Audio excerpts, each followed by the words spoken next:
Assalamualaikum warahmatullahi wabarakatuh. Alhamdulillahirabbil alamin wal 'aqibatu lil muttaqin. Asyhadu an la ilaha illallah wa asyhadu anna Muhammadan 'abduhu wa rasuluh. Allahumma shalli ala sayyidina Muhammad wa ala ali sayyidina Muhammad. Hadirin rahimakumullah. Insyaallah pada subuh ini saya akan membacakan hadis surah Al-Baqarah.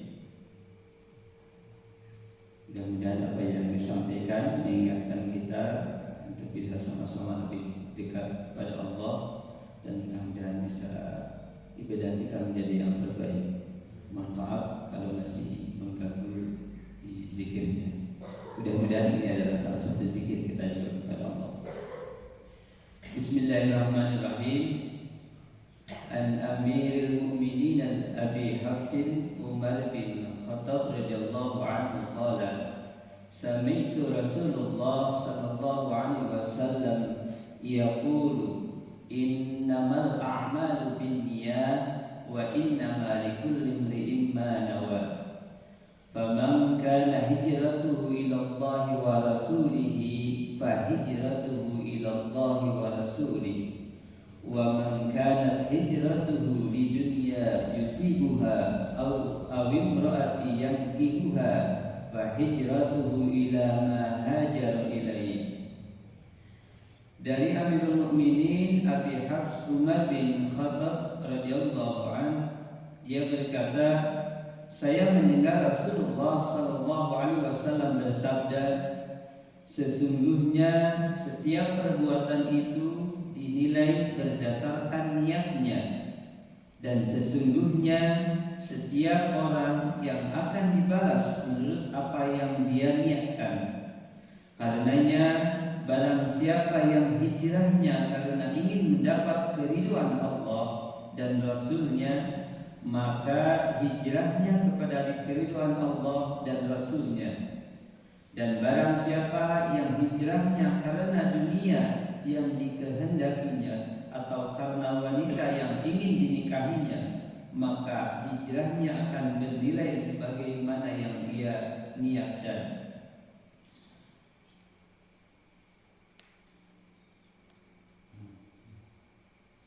Imam Bukhari meriwayatkan di awal kitab sahihnya, juga di dalam kitab iman, bab apa yang datang bahwa amal-amal harus disertai niat yang baik, dan setiap orang akan dibalas sesuai dengan niatnya. Dan 5 bab lain dalam kitab sahihnya Imam Muslim dalam kitab Imarah kepemimpinan, Imam Abu Dawud dalam kitab Tolak yang diperhatikan dalam tolak. Hadis ini merupakan salah satu hadis penting yang menjadi poros Islam. Ini merupakan fondasi agama dan berbagai hukum berawal darinya. Hal ini tampak dari penjelasan para ulama. Abu Dawud menjelaskan bahwa hadis ini innamal a'malu binniyat merupakan setengah dari ajaran Islam, karena agama itu mencakup 2 aspek, baik zahir yaitu amal perbuatan maupun batin yang yaitu niat. Imam Ahmad dan Asy-Syafi'i mengatakan hadis innamal a'malu binniyat mencakup sepertiga ilmu, karena amalan seorang hamba itu dilakukan dengan hati, lisan, dan anggota tubuh lainnya. Sedangkan niat dengan hati itu termasuk salah satu dari 3 bagian tersebut. Oleh karena itu, para ulama suka sekali untuk memulai kitab-kitab dan tulisan-tulisan mereka dengan hadis ini. Imam Bukhari meletakkannya pada permulaan dalam kitab sahihnya. Begitu pula Imam Nawawi dalam 3 karyanya Riyadhus Shalihin, Al-Azkar, dan Al-Arba'in Hadis An-Nawawiyah. Urgensi dari pencantuman hadis ini di permulaan adalah sebagai peringatan bagi setiap setiap pencari ilmu untuk meluruskan niatnya karena Allah dalam mencari ilmu dan melakukan amal kebaikan. Sedangkan dalil yang menunjukkan pentingnya hadis ini bahwa Nabi Muhammad SAW pernah berkhutbah dengan membacakan hadis ini sebagaimana dalam riwayat Bukhari. Kemudian Umar bin Khattab juga berkhutbah dengan hadis ini. Abu Ubaid berkata, tidak ada satu hadis pun yang lebih banyak mengumpulkan dan lebih banyak faedahnya daripada hadis ini. Imam Tabrani meriwayatkan dalam Mu'jam Al-Kabair dengan sanad yang kuat diriwayatkan dari Ibnu Mas'ud. Ia berkata, ada seseorang di antara kami yang melamar seorang wanita yang bernama Ummu Qais, namun ia menolak untuk menikah dengannya kecuali jika laki-laki terdapat tersebut mau berhijrah. Akhirnya ia pun berhijrah kemudian menikahinya. Karena kami menamainya Muhajir Ummu Qais, orang yang hijrah karena Ummu Qais. Sa'id bin Mansur meriwayatkan dalam sunannya dengan sanad yang sahih berdasarkan sanad Sahihah Bukhari dan Muslim. Ibnu Mas'ud berkata, barang siapa yang hijrah karena mengharapkan sesuatu, maka sungguh baginya seperti yang diharapkan, seperti seorang pria yang berhijrah karena ingin menikahi seorang wanita yang terkenal dengan nama Ummu Qais, maka ia dipanggil dengan nama Muhajir Ummu Qais. Wajib berniat. Para ulama sepakat bahwa amal yang dilakukan oleh orang-orang beriman yang sudah balik mukallaf tidaklah ada nilainya menurut syariat dan tidak mendapatkan pahala karena mengerjakannya kecuali dilandasi dengan niat. Niat di sini maksudnya adalah dalam ibadah-ibadah tertentu, misalkan sholat, haji, puasa. Niat merupakan salah satu rukun dari rukun-rukun ibadah, yang ibadah-ibadah tersebut tidak sah kecuali harus didasari dengan niat. Adapun perantaranya seperti wudu dan mandi. Maka dari itu pengikut mazhab Imam Hanafi berpendapat ini merupakan syarat dari kesempurnaan ibadah supaya memperoleh pahala. Sedangkan Syafi'iyah, pengikut Imam Syafi'i berpendapat ini merupakan salah satu syarat sah, maka tidak sah wasilah tersebut kecuali jika didasari niat.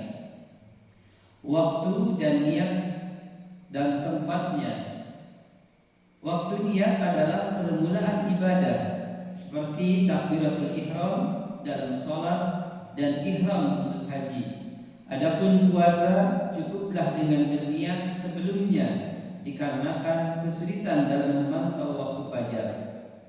Tempat niat itu di dalam hati sehingga tidak disyaratkan untuk mengucapkannya, akan tetapi dianjurkan saja agar lisan dapat membantu hati untuk menghadirkannya. Disyaratkan pula menentukan ibadah yang diniatkan dan membedakannya dari yang selainnya. Karena itu tidak cukup hanya dengan niat sholat saja, bahkan harus menentukannya apakah itu sholat zuhur, asar, atau yang lainnya. Hijrah dari negeri kafir ke negeri Islam wajib bagi seorang muslim ketika tidak memungkinkan baginya merealisasikan ajaran agamanya, dan hukum ini masih berlaku dan tidak ada pembatasan. Sedangkan hadis yang menyatakan tidak ada hijrah setelah pembebasan Mekah, maksudnya adalah tidak ada hijrah dari kota Mekah setelah pembebasannya karena sudah menjadi negeri wilayah Islam. Kata hijrah juga digunakan untuk menyebut perbuatan yang dilarang Allah. Muhajir di sini adalah orang yang meninggalkan apa yang dilarang Allah padanya. Misalnya, larangan bagi seorang muslim hijrah mendiamkan saudaranya sesama muslim lebih dari 3 hari 3 malam. juga larangan bagi seorang wanita untuk hijrah meninggalkan dari ranjang suaminya.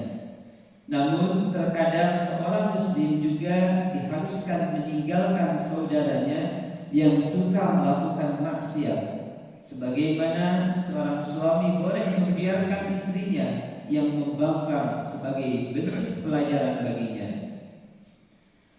Hadis ini berfaedah bahwa seseorang yang berniat melakukan amalan soleh lalu ia mendapatkan halangan yang tidak dapat ditolaknya, baik itu berupa sakit maupun karena meninggalkan, maka sesungguhnya ia mendapatkan pahala atas niatnya. Imam Baidawi berkata, seluruh amal itu tidak sah bila tanpa didasari niat. Karena ketika sudah berniat kemudian tidak mengerjakannya, ia mendapatkan pahala atas niatnya. Maka dari itu amalan yang tidak dilandasi niat adalah sia-sia. Niat dalam sebuah amal seperti ruh dalam sebuah jasad, maka jasad itu tidak akan bisa bertahan tanpa ruh, dan ruh tidak terlihat di alam ini ketika tidak bersatu dengan jasad.